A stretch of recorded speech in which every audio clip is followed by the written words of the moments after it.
Hello everyone, this is Rankers Guidance Program, basically mains oriented. First of all, I am Dr. Prem and I have got this year Civil Services Examination 2023. I have got 130 rank All India. Simultaneously, my optional has been Anthropology in the last two attempts in 2022 and 2023. And in the both attempts, in the previous attempts in Anthropology, I was not able to do much more.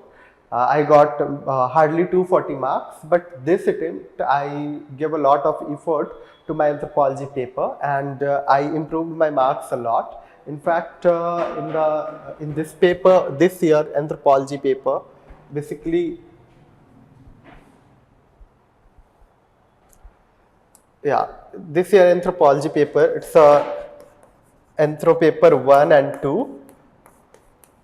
In paper 1, I got 142 marks and in paper 2, I got 146 marks. Alright. So, the marks which I achieved here, basically this is the marks in 2023, this year attempt. While in 2022, if you refer my marks, it was hardly 120 marks in paper 1 and 118 marks in paper 2. So I improved my marks from 118 to 146 of Anthropology by especially focusing some of the important area of the syllabus. My special focus was on the previous year question, because we know in Anthropology the most someone has to, if improve the marks, they have to understand that what is the examiner asking and what are the common trend questions which everyone need to prepare. Simultaneously, we are observing that with the coming years, the level of Anthropology is quite increasing. Earlier, they were only fixed to the previous year questions. Most of the questions were repeated questions, but the 2023 was quite unique because most of the questions were not repeated. Rather, they introduced some of the completely new questions. They rather also combined 2-3 another chapters and form a single question, combining two questions from different chapter. So the nature of examination was changing, and I realized, especially in my second attempt in 2022, and started working upon that. Coming to that, when I achieved 146 marks, the main reason to achieve is that I focused on all the three parts of the syllabus of paper 2. The first one is archaeology. I focused a lot on archaeology. I think archaeology is one of the most neglected part of the syllabus by the students, because sometimes we don't understand the concept well, and the most important issue here is that it is very difficult to remember the locations, to remember the different archaeologist name, and also to remember the like different type of stone tools. We have a lot of issue with conceptual clarity regarding the evolution of a stone tool and the material culture of human. So if you understand the very basics of archaeology, like how the stone tools improved, how it evolved, what were the reasons responsible for that, if you remember the locations of the different cultures, also according to the map, like if we are reading about the Paleolithic culture, let's say the lower Paleolithic culture. So there are two types of industry we'll be discussing, the Sohanian industry and the Madrasian industry. So in case of Madrasian industry, which is in the southern part of India, there are different parts. For example, Gujarat, Rajasthan, then after southern Deccan region, then after eastern India, then after northeastern India, that all cover the Madrasian industry. If we divide the whole Indian subcontinent into different parts, and then after what we do, that we demarcate specific locations, then it becomes very easy to remember us the different names into the archaeology.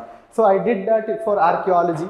The second is Indian anthropology, which is quite easy because it mainly, Indian anthropology is mainly deals with the Hindu way of living. Hindu way of living, the caste system, tribal caste continuum, thereafter man-nature complex. Then after we also study in that the impact of different religion on the Indian culture. Thereafter we discuss about the minorities, the women issue. Then after in that we will be discussing about the village studies, etc. So although in Indian, like Indian anthropology 2, which includes from chapter 2 to chapter 5, which is I think that it is one of the easiest part of the syllabus.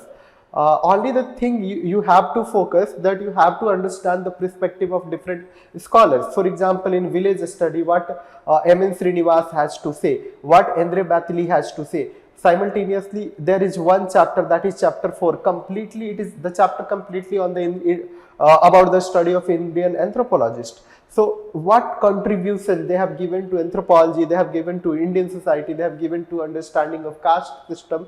The major overview you must have regarding the Indian anthropologist and their work. If you recall them, then most of the Indian anthropology part, Indian social anthropology part of paper 2, you will be able to recall. Coming to third thing is a tribal anthropology. Tribal anthropology, I think tribal anthropology is also quite easy because there are some basic underlying concept. And again, for example, there are a lot of anthropologists who have worked on the tribal anthropology. Especially some of the name include like Warrior Ilwin, Hamindorf, and then after there are some Indian anthropologists like S.C. Roy, S.C. Dubey, M.N. Srinivas, and also anthropologists like latter we will be discussing. There are various anthropologists in post-independent India too, like Dipankar Gupta, important sociologist, then after K. Singh, important sociologist, have been working on the tribal anthropology. Plus, there are certain things like a tribal social organization, tribal political organization, then tribal behavior, then after tribal way of conservation of nature. These all things we have to study, we have to understand the tribal anthropology. But among all these three, archaeology, Indian anthropology and tribal anthropology, the most dynamic question used to come from tribal anthro. Because government of India, especially the Ministry of Tribal Affairs, have been working a lot on the tribal anthropology aspect. For the welfare of tribes, there are a lot of schemes. For example, most recently, Government of India has launched Prime Minister Janmani Yojana. In that, the major focus of scheme is to adopt the convergence approach. Simultaneously, along with convergence approach, the main focus is that the streamlining of the various different kind of schemes which are targeted for the tribal welfare.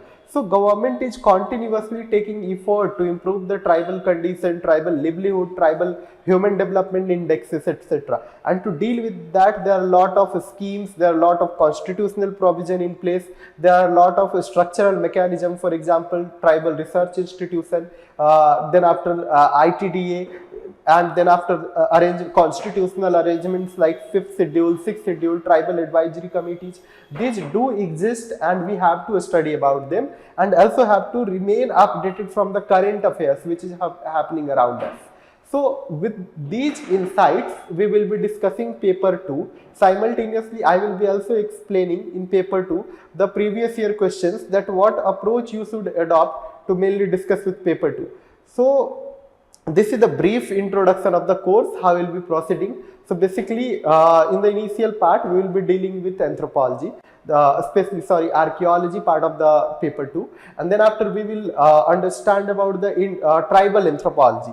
First, we will do archaeology, then we will do tribal anthropology, and at last, we will read in detail and we will discuss about the Indian social anthropology. This will be our way of completing the paper 2 in a crisp manner. My focus in the whole session would not be explaining too much concept. Rather, my focus will be mainly to tell you that what is the most important part you need to focus in every chapter. Simultaneously, how to attempt a question. What should be our approach toward a question, especially the previous year question, we will be taking care of that, and also we will be understanding that how the level of question is changing, what the examiner can ask next. For example, this year they asked that with the development projects like hydroelectric projects and dam projects,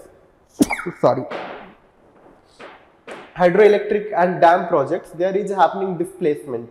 So if such displacement is happening, what kind of effect it is going to cause on the women of that society, tribal women. So this question is very dynamic because plus this is very specific question. They are asking about the impact of development projects, but they are also becoming very specific. the impact on tribal women, and this is 15 marks question. So such a question are coming, and the main source to attempt these questions should not be just our static content. Rather, we should keep updating our knowledge from the newspaper, especially those newspaper which has some relation with anthropology. So since you all are preparing for anthropology, you must have been preparing for 1 year, so you are better aware about the syllabus, you are better aware about the PYQ. So whenever you are reading newspaper, kindly focus that what content could be useful from your anthropological perspective. All right, so this is the basic introduction of mine. I am Dr. Prem. I am again repeating. I have got 130 rank, and especially the main reason to get such a good rank is basically the anthropology marks, which is 289, around 290 marks. So out of 500, I have got to 290 marks, and basically this is the marks which has helped me to get such a rank. So with whatever insights in my preparation I have got, I will be explaining to you, especially in context of paper 2. And coming to paper 1, so there are different teachers for that, and they will be providing you insight for paper 1. Thank you. So now going ahead, we will be starting with archaeology, and I will give you the brief idea that how to proceed with archaeology, what should be your brief source of archaeology, and then after we will discuss different time period of archaeology.